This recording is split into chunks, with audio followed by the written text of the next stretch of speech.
Hello YouTubers, it's Michael again. I'm doing part 2 of my rare PS2 games, the regular editions. I'm going to get right into it and show you what I believe are rare games for the PS2. Um, I don't think these are particularly like that rare. They are uncommon, but I will say that they did make greatest hits versions of both these games, Disgaea 1 and 2. If you can get the Black Label ones, that's it's definitely a plus. Um, this game is uncommon. I wouldn't call it rare, but it's a weird game made by a weird publisher and developer called Dog's Life. You do play as a dog. You can poop on things. That's the big selling point for this game, I think, when it came out. Kind of funny, but I don't know. It's not expensive. It's kind of a fun game, a kind of a niche game to have in a collection. So I just wanted to point that one out. If you I only have one Dot Hack game. I used to have all 7 with the first 4 with the DVDs. I just sold them recently.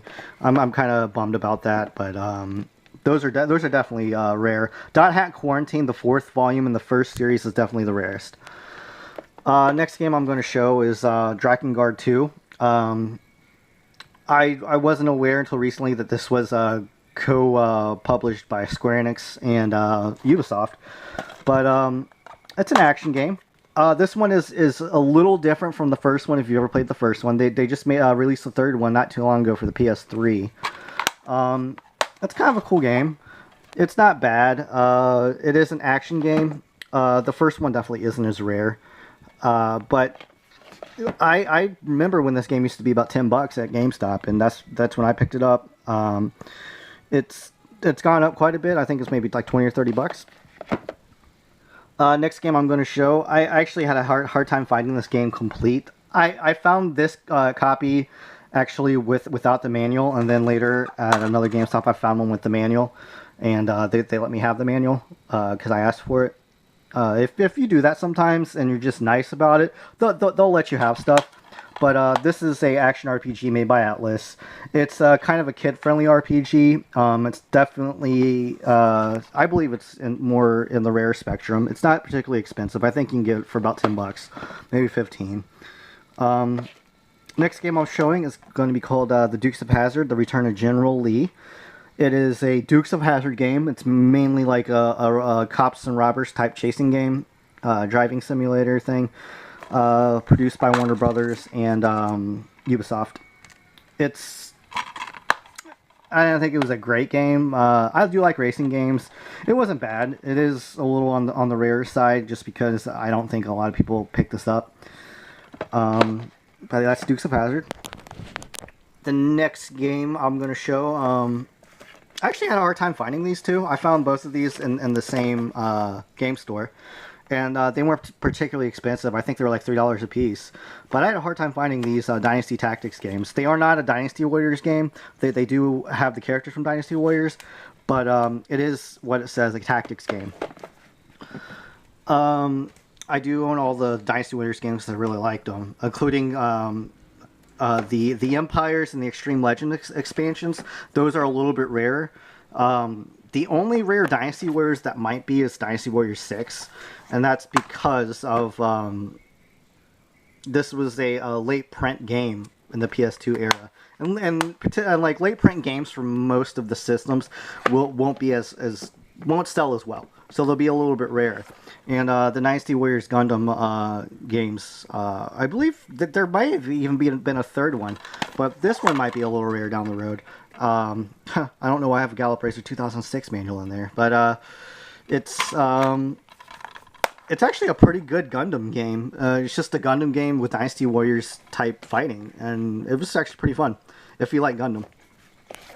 Next game I'm showing is Echo Knight Beyond, made by H-Tech. It's a strange survival horror game where you have like a fear meter. If your fear meter gets too high, then you die. You're in space. You have to find out what happened to your crew. I think you crashed or something like that. It's a cool survival horror game. This one has risen in price. It used to be about $7. I do believe it's going around 20 now. So if you can pick that one up, it's worth it. Next game I'm going to show, it's a game called Ephemeral Fantasia. It's made by Konami. Sometimes you can tell a Konami game on a PS2 by the side. It will have 3 little screenshots on the side. Not all Konami games have that, but a lot of them do. I always like Konami as a publisher, but this is I think it's a turn-based RPG. I know it's an RPG. It's was produced earlier in the PS2 era, so the graphics aren't great. The gameplay isn't great. It's kind of just a below-average RPG. But to find this one complete, I actually found it a little difficult. I've seen a handful of these in the wild, though. Next game I'll show is an adventure game called Escape from Monkey Island. It's made by LucasArts. LucasArts is no longer around as a publisher.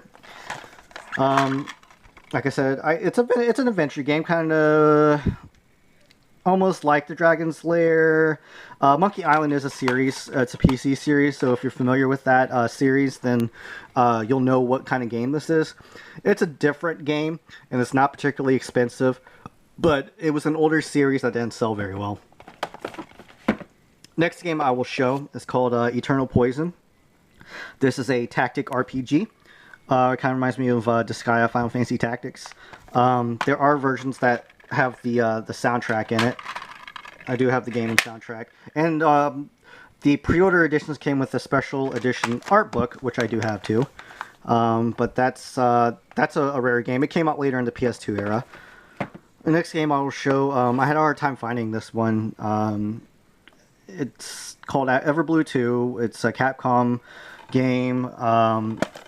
You like try to find underwater treasure and stuff, I think. It's a weird game. It's a niche game. It's just a different game. So, and that's not particularly expensive either. I think you could pick that up complete for $5 or $10. Next game I'll show, I had a hard time finding this game, and I looked for this game just because I couldn't find it. And this is the only complete copy I've ever seen. And you know, I've seen disc-only copies and stuff, but I always like to get complete copies. And it's called Falling Stars. It's kind of a kids action RPG for Age Tech that Age Tech made. But I think it's a rare game only because I haven't seen that many of them. Next game I'll show is called Fallout Brotherhood of Steel, made by Interplay. I'm sure people are familiar with the Fallout series now. After Fallout 3 came out, it became very popular. But this is before Fallout 3, and Fallout was, I believe, a PC game. And not a lot of people pick this one up. You know, now people seek it out because of how Fallout's so popular now. But this is kind of like a top-down version of Fallout. It's definitely not as deep or thorough, but it's kind of a fun game. I do believe that one goes for maybe $20 now. The next games I'm going to show used to be extremely rare, and I do believe they reprinted them, and that's the Fatal Frame series. I do own 3 copies factory sealed and 3 copies opened. These are first print editions. They were never greatest hits, but you will see. Actually, I apologize. This Fatal Frame is a reprint, and how you can tell is the name is going to look different on the spine. You see how the first print's got smaller writing on it? That's how you can tell a first print from a second print. So if you can find a first print for a reasonable price, the Fatal Frame 2 is the most expensive now, but they're still not that expensive. Next game I'm going to show is online only game called Final Fantasy 11. You can only play this online. You have to have, again, a fat PS2 and an Ethernet. This has all the Final Fantasy 11 expansions on it. And I don't think it's sold particularly well. And they made other versions of this game, or just the expansions and stuff like that. So if you can find like the complete edition of this, it's very... I think it's rare. It used to go for about $60. It's definitely plummeted in price since then. Next game I'm going to show is called Final Fight Streetwise. It is a 3D brawler based on the Final Fight series. I didn't particularly find this one like crazy fun or anything. It's kind of an average game, but this one used to be about $8 or $10, and it's kind of shot up in price a little bit, maybe doubled.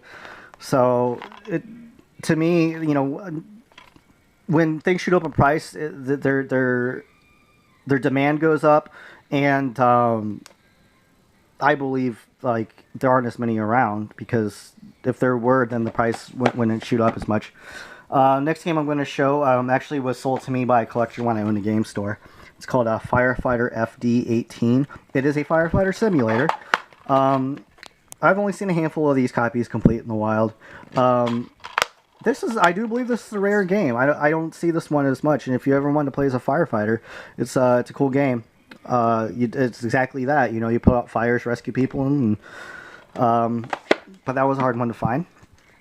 Next one I'm going to show is called Forever Kingdom, made by H-Tech.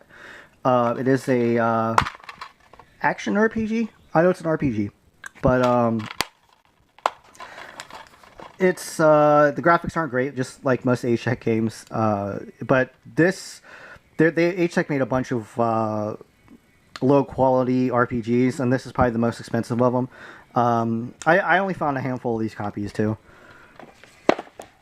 I did want to point out that this game, Full Metal Alchemist, the first one, Full Metal Alchemist and the Broken Angel, it came with a DVD. No, that's the second one. I apologize. It's the second one that comes with the DVD. So just make sure if you pick this one up, it comes with the DVD and stuff. So next games I'm going to show out of this row real quick are the Gallop Racer games. These are, you know, horse racing games. They used to hold their price pretty well. I do believe they're like $10 to $20 a piece now. They used to be like $20 to $30 a piece, but these were kind of niche games. Not particularly fun unless you like horse racing and stuff. But you know, if you can find those for a reasonable price, you know, it's nice to have to add to a collection. But that's my part 2 of my rare PS2 games. I'll be doing a part 3, 4, 5, and maybe a 6. So join me next time, guys. Thanks.